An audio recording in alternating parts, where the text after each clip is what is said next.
La crainte de l'Éternel est le commencement de la sagesse, mais Christ est la fin de la sagesse. Salomon avait la sagesse, mais pas l'obéissance. La sagesse sans l'obéissance est comme une voiture sans carburant. La prière nourrit notre esprit, la parole de Dieu nourrit notre âme, le jeûne nourrit notre corps, l'obéissance accompagne la prière. Samson avait de la force. Samson était puissant. Samson avait l'onction, mais il n'avait pas la sagesse. L'onction sans la sagesse est une ruine de l'âme. La sagesse accompagne l'onction, car l'onction ne piétine pas. L'onction ne rabaisse pas. L'onction n'insulte pas. L'onction couvre la nudité. L'onction pardonne. L'onction aime, réconforte et bénit plusieurs. Un homme sans amour est comme une voiture sans carburant. Car, bien-aimé, l'amour est la base de toute chose, car Dieu est amour. La Bible pouvait nous le dire, nous cherchons Dieu, mais nous oublions que Dieu se trouve dans l'amour. Quand Dieu veut faire revenir les David, il utilise les Absalom. Bien-aimé, quand les Saül sont sur terrain, Dieu emmène des David à l'échauffement. C'est Goliath qui a révélé David. Donc, le désert révèle la valeur d'une personne. Et nos problèmes révèlent que Dieu est avec nous. C'est Judas qui a élevé Jésus. Donc, les ennemis sont les médicaments qui donneront la santé à votre destinée. La Bible pouvait nous le dire. Laisse tes ennemis te conduire là où Dieu te voit. Laisse tes ennemis te conduire là où Dieu t'attend. Laisse tes ennemis te propulser plus haut comme l'aigle. Car l'aigle ne regarde pas la montagne, il voit au-delà de la montagne. Car prêcher face à soi, mais avoir les yeux ouverts permet de voir au-delà de nos limites.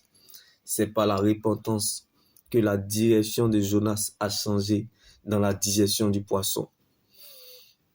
Paul et Silas étaient en prison, mais l'évangile n'était pas prisonnier. Jérémie était dans le trou, mais l'exhortation était toujours en mouvement. Joseph était en prison, mais la prophétie n'était pas dans la prison. David était dans la vallée, mais bien-aimé, la promesse de Dieu n'était pas dans la vallée. Moïse pense qu'il était descendu dans l'esclavage afin de devenir un libérateur. C'est la fournaise de feu qui a réveillé le feu dévorant qu'aucun pompier ne peut éteindre dans la vie d'Abednego, Shadrach, Meshach. C'est la force au lion qui a réveillé le lion de la tribu de Juda, Jésus-Christ de Nazareth, qui sommeillait en Daniel. Bien-aimé, que le nom de Jésus-Christ te donne de la valeur dans cette épreuve, car la Bible pouvait nous le dire, fini n'est jamais fini en Jésus. Il n'y a pas de multiplication sans soustraction.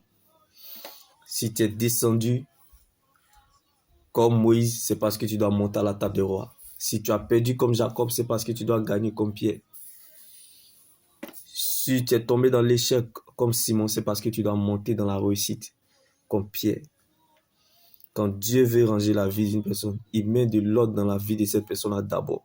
Avant d'aimer Dieu, il faut le connaître. Lorsque vous disparaissez, vous imposez le respect. Fais-toi souvent oublier afin que Dieu se souvienne de toi. Comme la Bible pouvait nous le dire, lorsque Anne a reconnu ses limites, Dieu s'est souvenu d'elle. Apprends à t'effacer afin que Dieu puisse écrire ton histoire. Car les hommes tracent, mais c'est Dieu qui écrit l'histoire. Les hommes tracent, pourquoi? Parce que Moïse était oublié, abandonné dans le fleuve Nil à sa naissance. Mais Dieu écrit l'histoire, comme Moïse qui a marché sur la mer Rouge, sans bateau. Alléluia. Donc, bien-aimé, le même Dieu qui a délivré Moïse lorsqu'il était oublié, abandonné dans le fleuve Nil à sa naissance, c'est le même Dieu qui a fait traverser Moïse sur la mer Rouge. Qu'est-ce que Dieu a fait pour toi qui ne peut pas encore le faire? Car le passé est une opportunité du futur. Tout ce qui est et se fera a été fait autrefois. Rien n'est caché sous le soleil. Car pendant que le soleil brille ailleurs, il fait nuit chez toi. Bien-aimé, pendant la nuit, le soleil brille ailleurs. Garde la foi, ne perds pas espoir. Car ton jour arrive, quelle que soit la durée de la nuit, le matin arrive toujours. Le jour tant attendu a beau être planté, mais il finira toujours par y arriver. Sois fort et courageux comme Josué. Car Josué n'a pas vu Canaan afin de rentrer à Canaan.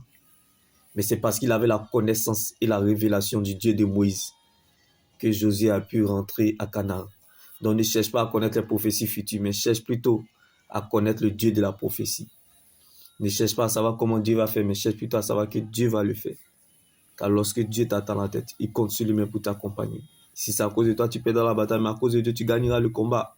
Donc n'oublie surtout pas que les bénédictions futures attirent toujours les batailles et les combats dans le présent. Shalom.